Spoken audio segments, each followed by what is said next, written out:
12月2號，華盛頓時間是一個非常普通的下午。白宮的簽字儀式呢，沒有現場直播，也沒有非常隆重其事，甚至都沒有安排排場非常誇張的記者會。橢圓形辦公室裡面只有一份薄薄幾頁紙被遞到特朗普面前，台灣保障實施法案。這樣一部法案暫且簡稱為1512號法案。很多人刷到這個新聞的時候，下意識的反應就是你看，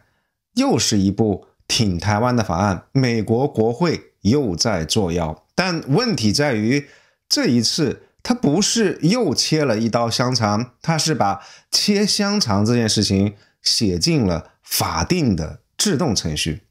過去40多年，美台關係怎麼樣走，更多的其實取決於誰坐在白宮裡面，誰當這個國務卿。有的總統呢，他膽子大一點，所以他敢切厚一些；有一些呢，只敢輕輕的劃拉一刀；有的乾脆就把刀收回去，裝作什麼事情都沒有發生。而所有這一切都屬於總統的這個手動擋。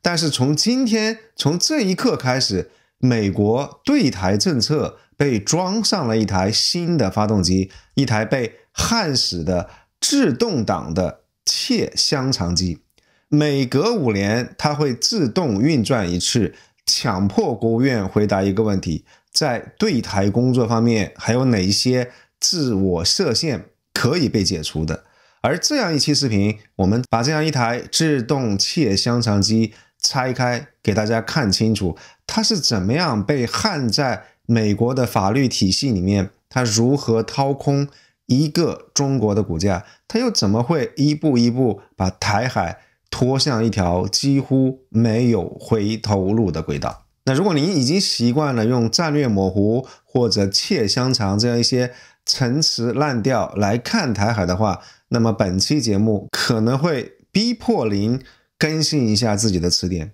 那我們先從最隱蔽也是最毒辣的一條條款講起。那以前美國所有的對台法案其實基本上都是手動擋，大致上有2種套路。台灣關係法是保證繼續售賣武器給台灣，相信台灣人民的未來由自己決定，聽上去非常老美的一套說辭。而台灣旅行法是鼓勵美台官員互訪，但是只能夠是鼓勵，而不是強制執行。這些法律的共同點就是總統跟國務院他們其實可以冷處理，想要升溫美台關係的時候，就安排某一個部長繞道訪台；想對於北京示好的時候，就把那些條款束之高閣，當作抽屜裡的舊文件。而台灣保證實施法案這個自動擋的法案，真正可怕的地方在於，除非你踩剎車，否則它就會一直往前走，一條道走到黑。它不是說你可以這麼做，而是你必須要每5年認真想一想，還有什麼樣對台的限制可以再鬆一鬆綁。法案裡面有一句話非常技術，但也非常陰險，要求美國國務院定期對台交往準則進行審查，它的目的是識別機會，並且規劃解除自我限制。聽上去非常官僚的一個說辭，但翻譯成白話就是從現在開始不再是還有什麼理由要升級，而是你給我找一個理由解釋為什麼不升級。所以這是一個非常關鍵的制度的反轉。以前的話，默認是美台之間要維持關係方面有一些限制，想要突破要立案審批。但是現在呢，默認的限制是陳舊的錯誤的東西。美國國務院要定期做自我檢討，怎麼還沒有解除那些限制？你們是不是在美台關係方面太過保守了？所以在美國的官僚體系裡面，誰掌握了這個默認值，誰就贏了一半。當每5年往上鬆一點變成是一個法律的預設方向的時候，當不鬆綁需要寫幾十頁的報告來替自己辯護的時候，那這個對於那些只想按照流程過日子的美國公務員來說，最省事的選擇就是順着法案來繼續切香腸。我們可以想象一下未來幾十年這樣一個節奏的時間表。2025年允許駐美代表進入國務院的大樓正式訪問，2030年允許台灣部長級的官員在白宮西廂非公開的會晤，而去到2035年雙向高層的訪問就有可能被包裝成民主夥伴對話的形式，而再往後呢，或許只是一個簽字、一個價值觀峰會的這些明智的問題。你會發現台灣的問題它不再取決於美國哪一任總統想不想突破，而是整套官僚機器被編程作為如果你不突破才需要解釋。這個就是這個法案整件事情的第一層的解讀，從手動擋換成了自動擋。然後接下來我們看第二層，它不是孤立的一部法案，而是配合着對於聯合國2758號決議的一個法理意義上的偷換概念。那很多人以為台灣問題的這個法理基礎只有一個，就是一個中國的原則，但真正知曉規矩的人早就把目光鎖定在一份老文件上面，這就是1971年的聯合國第2758號決議。當年這樣一份決議幹的事情非常簡單粗暴，把蔣介石的代表趕出聯合國，把在北京的那一位認定為聯合國當中中國的唯一合法代表。那北京對這件事情的解讀非常直接，這等同於國際社會已經公開承認了台灣是中國的一部分，那這個問題已經得到解決。而幾十年以來，這樣一套解讀啊，在聯合國的體系當中也的確一直是一個主導的敘事，直到最近2年，美國的律師團突然拿出放大鏡，開始摳一個極其細碎的細節和字眼。你們看，整份決議從頭到尾沒有出現過台灣2個字，於是一個全新的說法被包裝出來。2758號決議它只是解決了誰代表中國的問題，但是並沒有解決台灣的地位問題。所以美國方面的結論就是台灣地位是未定的，這也就是美國人拋出來的台灣地位未定論在2025年的精裝升級版。而更重要的是，美國它並沒有一個人在台上唱獨角戲。我們看到有澳大利亞、荷蘭、捷克這些盟友的議會在動議啊、報告跟聽證裡面開始步調非常一致的複製同一套講法，語言幾乎是一樣的，邏輯完全一致，就好像是抄了同一份的模板。而台灣保障實施法案就是這樣一套敘事的法律的支架，它通過解除自我設限，把美台高層的互動從地下情勢的星巴克外交拉向一個準官方的會晤，它通過支持台灣有意義的參與國際組織，把台灣從聯合國話語的一個邊緣的位置往中心的地點推了一步。而什麼是著名的星巴克外交呢？如果你是台灣的駐美代表，你在華盛頓想要見美國國務院的這個官員，想談一談正事啊，對不起，你進不了美國國務院的大樓，你也進不了白宮，你甚至連艾森豪威爾的行政樓都進不去。那在哪兒可以會面呢？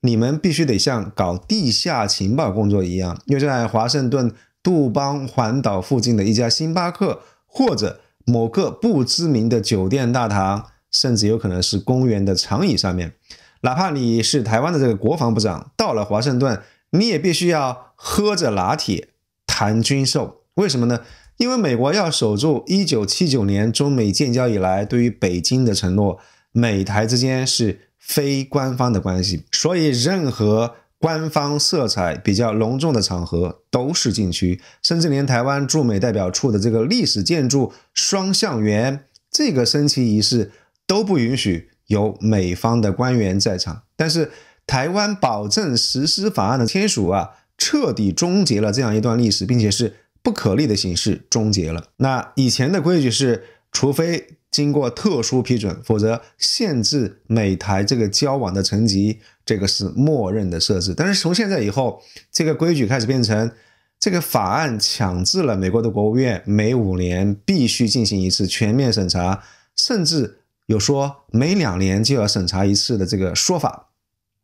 總而言之，這個結果現在就變成是表面上美國並沒有宣布台灣獨立，表面上美國還在不停的口頭上重複一個中國的政策，但是通過國內法加法理的重構，他把一個中國的這個內核在一點一點的掏空。這個在國際關係的理論當中叫做法理建構主義。美國不再只是在這個世界上行動，而且它正在通過修改國內法來重新定義國際政治的現實。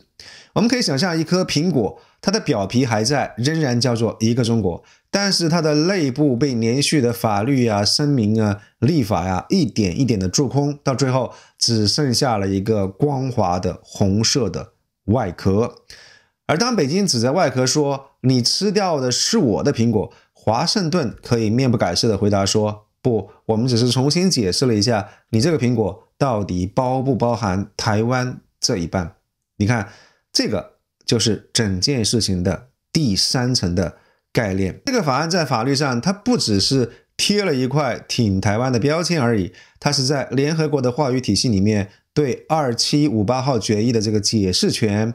發起了爭奪。而更複雜的一層是，這部法案它到底是不是特朗普的手筆呢？我們在這裡有一個看起來非常矛盾的畫面，一邊我們看到特朗普他在電話裡面警告高市早苗說，你說話太硬了，這個調調要放軟一點，不要把我跟北京的這個貿易談判搞砸掉了。而另外一邊，同一個特朗普他又在白宮簽下了這樣一部對北京挑釁極強的這個法案。所以這是一種什麼樣的精神分裂？我想普通人的這種操作你當然看不懂，但是董王他根本就不是普通人。如果你把視角切換到制度加交易，你就會發現這個其實也是一場非常典型的二重奏。先看看國會這邊，這樣一部法案在參眾兩院基本上都是碾壓級別的通過，兩黨在反華挺台灣議題上的這個共識遠遠高於別的一些國內議題。對於很多美國的議員來說，這不是外交，而是選票。他們在這個問題上的表態越狠，他回到自己的這個選區就越好交代。所以對於美國國會而言，1512號這個法案有一個核心功能，就是給任何一任美國總統套上了一個在台灣問題上不能夠軟的鐵籠。當年尼克松跟基辛格可以搞上海公投，里根可以在公開場合非常強硬，但是私底下可以寫下6點保證。奧巴馬他可以一邊重返亞洲，一邊跟中國談巴黎協定，但那些畢竟是總統外交的時代。而現在美國國會1512號法案上的邏輯是，你可以在別的議題跟中國做交易，但是台灣這一塊你不能夠拿去換。我們換一個角度看看特朗普這邊，那如果你回顧他過去關於台灣的所有發言，你就會發現一個共同點，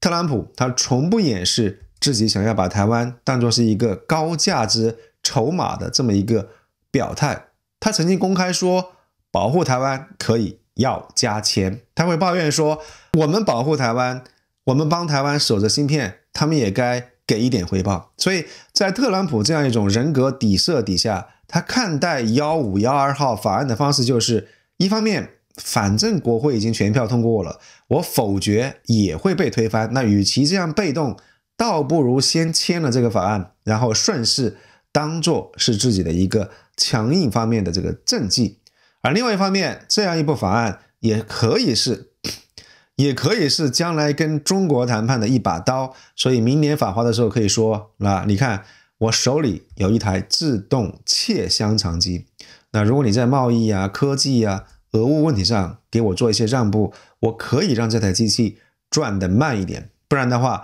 它會按照法律設定的這個步驟跟規定，它可以自己運轉。所以1512號法案在美國國內其實是一種鐵籠加籌碼的一個疊加的結構。台灣保證實施法案在參眾兩院幾乎都是全票通過，如果特朗普來否決掉的話，其實國會依然可以非常輕鬆的用2/3的多數推翻總統的否決。也就是說，即便特朗普他非常想要保持與中國的模糊空間，他也沒有辦法讓這樣一部法案完全消失，他被現實鎖住了。這個就是鐵籠，不是鎖住他的手，而是鎖住他的可選的路徑。那既然沒有辦法回避這個法案，那就索性把它轉換成一種對華施壓的資產。對於特朗普而言，這個是非常典型的操作，更何況虛空造牌本來他也已經就是老手了，對不對？換句話來說，國會造了一把鎖，而特朗普把這樣一把鎖變成的是一把錘子。如果從這個角度再回頭看這樣一句非常經典的問題，特朗普會不會為了利益來出賣台灣呢？答案現在就變成是現在這個樣子，就是特朗普他很有可能想拿台灣做交易，但1512號這樣一種法案把它能夠動的這個空間鎖進了國會的鐵籠裡面，它最多只能夠再多執行一點或者少執行一點之間搖擺，有一些操作的空間。那現在車子已經被焊死了自動波，不能夠像過去那樣由總統來徹底踩剎車了。所以這就是我們今天分析的第4層。你以為台灣問題可以全憑美國總統特朗普的個人喜好跟決斷，其實美國國內的制度讓台海的這個走向現在被困在一個固定的軌道跟方向上面。那麼當這樣一台法律機器在後台自動檔運轉的時候，前台的現實世界發生了什麼變化呢？我們先看一看最危險的一塊，就是台海戰場的物理現實。從現實主義的這個視角來看呢，任何法案最終都會落到一個問題上，就是它會迫使你的對手做出什麼樣的調整。1512號法案把美台關係的這個升級寫進法律的程序，那北京方面的解讀會非常簡單，對方把台海問題從可以降溫的一個政治議題，現在升級成為一個法律程序，也變成了只能夠通過實力對沖的一個安全議題。所以我們會看到海峽的另外一邊，這個戰爭機器開始加速。過去很多年，西方軍評有一個底層的自信，就是解放軍就算想打台灣，他也打不過去，因為沒有足夠的兩棲的運力。你看看他們071、075再多也就幾十艘，第一波次上岸的只能夠送2-3萬人上岸，人數非常有限。台灣東部還有所謂的戰力保存區，但是最近幾年一些非常關鍵的細節在悄悄發生變化。我們上一期視頻聊過捷勝灣演習，在那次演習的過程當中，美軍他們死死地盯着一艘船，叫做渤海橫通號。那根據情報方面的數據，渤海橫通號它擁有2.5公里長的車道，這是一個什麼概念？如果它裝的不是轎車，而是坦克跟裝甲車的話，那僅僅這一艘船它就能夠裝下一個重裝合成營。而更可怕的是，演習當中渤海橫通號打開了尾部的跳板，直接在海上把肚子裡的2棲裝甲車全部吐到海裡，或者轉移到了浮動碼頭系統上，或者轉移到浮動碼頭的這個系統上面。這個事情意味着什麼呀？通過民船軍事化的改造，解放軍可以在極短的時間內把幾十萬的軍力送上對岸。那運力不足的這個短板正在被軍民融合慢慢補齊。所以當北京方面確信如果不得不動手的時候，最大的這個短板已經被補齊了，那麼他對於美國方面法律挑釁的容忍度自然就會下降。而台北這邊唯一能做的事情就是變成一隻渾身是刺的豪豬。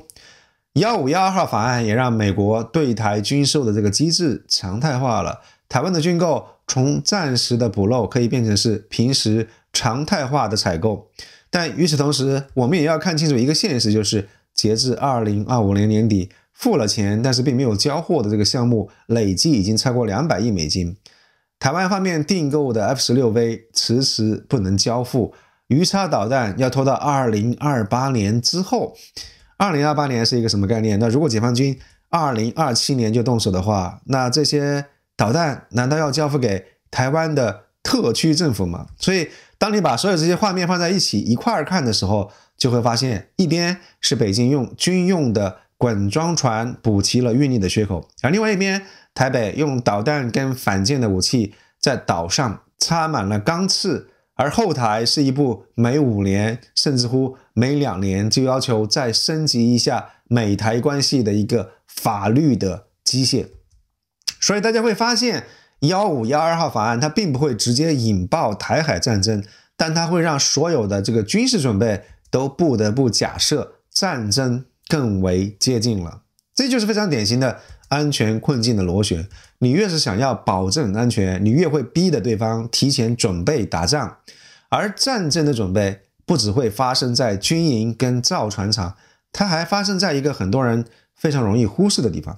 當美台關係被法律機器鎖死的時候，中美在台海的對撞就不再只是一條海峽的問題。這條法案簽署的世界是中美的經濟博弈進入了白熱化的來呀，大家互相傷害呀的這個階段。那首先是美國方面，五角大樓擴充了這個著名的 1260H 清單。那這樣一次，而這次的話，阿里巴巴、百度、比亞迪這些我們耳熟能詳的科技巨頭，竟然也赫然在列。美國的邏輯非常簡單，這些公司它雖然是民用的，但是你們的大數據、AI 技術、自動駕駛的技術和中國軍方有千絲萬縷的聯繫，這就是所謂的軍民融合。所以上了這個名單，也就意味着全球投資者會對於你避之不及，你的融資渠道將會被切斷。但中國也不像以前一樣是只能夠挨打不能夠還手，所以我们看到中美雙方的這個戰場開始擴散到稀土、芯片、電池、衛星跟供應鏈。2024年，中國對於鎵呀跟鍺這些出口的管制進一步升級，而對於美國的官方出口則乾脆果斷的清零。這個就直接導致美國軍工巨頭他們的壓力瞬間爆表。而數據分析師在貿易數據裡面發現了一個非常怪異的現象，中國對於比利時的這個鍺的出口在1年之內暴增了 224%， 這個幾乎就是一條明晃晃的側門。意思就是雖然中國不會賣給美國，但有人從比利時這邊繞道轉手賣給了美國。於是乎中國補了一刀，加大了最終用戶的審查跟關聯方的規則，把這樣一條側門一點一點給堵上了。中國與此同時還宣布要限制稀土磁體製造技術的出口，那也就意味着說，就像美國在澳洲、在加州挖出稀土礦，他們也會卡在缺乏高端加工能力這麼一個瓶頸之上。而與此同時，我們也看到一個非常典型的一個案例出現了。Skydio 這樣一家被視為美國無人機產業的希望，也是對台軍售供應商的公司，被中國列入了制裁名單。結果他們發現自己引以為傲的美國國產的無人機，在關鍵的電池的工藝上，竟然獨家依賴東莞的一家公司。所以中國方面的制裁一出來，電池斷供，這家公司就被迫要對於軍方的客戶實施配給制。這個就是在元素週期表上的戰場。你在台海的每一步的升級，中方都會在供應鏈的上游尋找到一根可以掐住你的大動脈。所以這個1512號這種法案的實質，就是給所有這一切都加速了。美國把台灣寫進了一部長期對抗的法律的劇本，北京完全沒有動力去配合你補這個漏洞，相反，他會優先考慮怎麼樣用最小的代價把美國的戰爭能力卡在關鍵的材料上面，比如說在 AI 的競爭力方面。而與此同時，資本也在用自己的方式來表態。SpaceX 他直接致信台灣的供應商，要求他們把生產線搬出台灣，理由只有4個字：地緣風險。馬斯克其實是在用腳投票，他的邏輯代表了全球資本的最冷酷的理性。如果美國政府都認為台海即將發生衝突，並且為此立法備戰，那作為一個商人，為什麼要把資產留在一個隨時可能會變成戰區的地方呢？這個也就引發了著名的台灣+1的策略。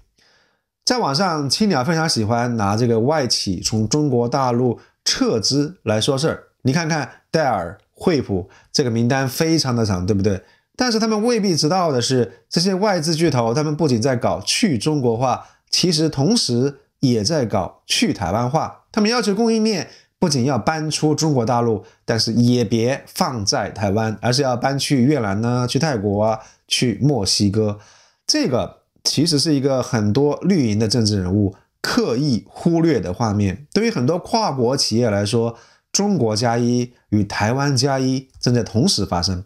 原本可能只是為了分散地緣政治方面的風險，那現在這個事情迅速的演變成了沒有台灣的 Plan B。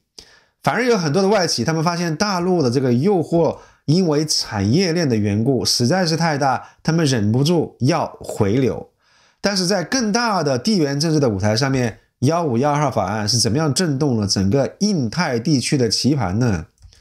我想任何一部針對台灣的法案真正被全球放大，是要通過盟友的解讀來從側面了解這個事情。對於日本來說，1512號法案的這個信號非常的直接，美國在法律上把台海視為一個長期對抗的主戰場，所以高市早苗乾脆放棄那些模糊的表達，他直接在國會把台灣有事升級為存亡危機事態。這個在日本法律當中是允許自衛隊跨出第一島鏈的最高等級，那意味着一旦台海開戰，日本自衛隊在法律上有權協助美軍直接參戰。日本在與那國島部署中程防空系統，防空圈覆蓋到台灣的東部海域，這個不單單是在幫助台灣，也是在給自己撐腰，給自己壯膽。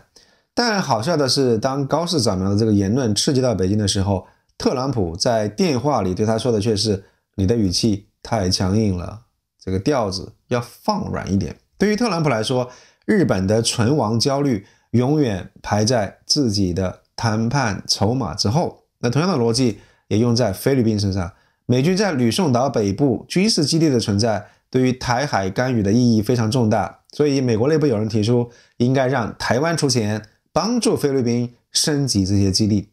當然還是非常熟悉的老一套，既然是為了保衛台灣，那麼台灣就應該出一點保護費。而韓國跟東盟的反應則更加直接，韓國因為害怕雙重危機，所以公開表示不想捲入台海戰事，而東盟國家他們普遍保持低調，對於他們來說，台海開戰，經濟會先沉入海底。所以你會看到1512號這部法案，它並沒有創造一個美國領銜、盟友齊聲跟進的一個統一戰線，更多的是日本啊、菲律賓被拉進了高風險區，而韓國跟東盟他們會想辦法遠離火線，而美國自己呢，則試圖在這些風險跟籌碼之間搞平衡。所以站在這麼一個地緣政治的背景底下，我們終於可以問那一句非常關鍵的問題：這樣一台自動切香腸機開啟之後，台海未來10年的這個軌跡已經整定了嗎？那如果把1512號法案視為一個路牌的話，它不是告訴我們明天就會打仗，而是把可能的路徑收窄到了幾個方向。第一個方向是高壓下的交易緩和。特朗普在2026年訪華的時候，會把1512號法案當成是談判桌上最大的一張牌。雙方在關稅啊、俄烏戰爭、芬太尼等議題上，或許會找到某種交換等價物。北京會忍住不直接反制一些關鍵的條款，而華盛頓在執行的細則上可以做一些技術性的放緩，而台海有可能會進入一種高頻摩擦加控制升級的狀態，也就是灰區的衝突更加頻繁，但雙方非常克制，維持一個最低的衝突的烈度，這個是最有可能發生的結果，也是對於市場衝擊最小的結果，但它並不是安全，而是長期高壓的一個状態。第二個情景就是比如說某一輪做了5年審查之後，美國國會壓力加國務院的操作，他們可能會合力搞出一件大事情，就是允許台灣的這個元首級的人物訪問華盛頓，或者強推台灣參與某一個敏感的國際組織。那北京方面可能會認為是美國跟台灣在搞法理台獨的實質性的一步，所以有可能會選擇在東沙島啊、金門、馬祖等等一些外圍的目標上採取一次斷然行動，比如說短期武力奪占，或者是全島封鎖。而這個時候，美日被迫表態，台海的南北航道陷入短期的軍事緊繃的狀態。這個不一定直接升級成全面戰爭，但也會是一場極其危險的局部的軍事衝突。而第三個情景，在高壓的環境底下，一起看似非常偶然的這個中美的撞擊，或者是與台灣之間的撞船、導彈誤擊事件，可能會被雙方國內輿論跟政治的壓力放大，各自都認為是對方先開火，而日本有可能借機啟動了這個唇亡危機的事態，美軍出兵，解放軍反制，台海從灰區直接跳向了全面戰爭。這是一種概率非常低，但是風險非常高的黑天鵝事件。但是1512號這個法案的作用就在於，它讓整個系統的這個基礎的緊張度保持在一個很高的位置，從而大大增加了這樣一種偶發性的擦槍點火可能性。所以講到這個地方，我們可以把發散的思維收束一下。如果你習慣了用冷戰時期的一些詞彙，比如說戰略模糊啊、維持現狀啊來看台灣的話，那麼1512號法案做的事情就是把維持現狀這4個字兒寫死了，寫進去了程序代碼裡面。但同樣是維持現狀，各方的理解其實是不一樣的。如果這個法案每5年官方互動就往上加一級，每5年軍售的這個規模跟種類再提升一個檔次，每5年在法理上、話語權上、國際參與上再操控一下這個一個中國的內部結構的話，那這些小動作對於北京來說是完全不可以接受的。所以他不可能坐在原地看着美國的這個自動切香片機，眼睜睜看着美國的自動切香腸機一刀一刀一刀這樣切下來。所以問題來了，在這麼一套制度化的切香腸的機制底下，台海會有可能回到過去那樣一種低緊張、低頻率的日子嗎？說的殘酷一點是，幾乎沒有可能。除非美國國內的政治發生完全逆轉，新任總統他主動推動了修改，或者是完全廢除這個法律，或者中美之間的力量對比發生根本性的逆轉，使得美國他不得不承認繼續掏空一中原則可能會帶來他不再能夠承受得起的代價。那在這種事情發生之前，我們這些局外的旁觀者能夠做到的就只有一件事情，在情緒、立場、口號之外，盡量看清這樣一台地緣政治的切香腸機的機器結構。因為一旦你意識到台海的宿命，它不再是某一任總統或者是某一位國家主席的突發奇想，而是被寫進了民族的 DNA 裡面、意識形態裡面、法律跟制度裡面，寫進了供應鏈裡面，寫進了稀土礦、滾裝船、防空系統的擴張裡面，那麼你就會對於和平這2個字多一點敬畏，少一點想當然。我是艾森，接下來10年的台海是會在這樣一台機器的軌道上慢慢走向一場被程序寫死的攤牌，還是有可能在某一個節點上被某一位決策者強行拉回剎車區呢？歡迎大家在評論區分享您的看法，我們下期視頻再見，謝謝大家。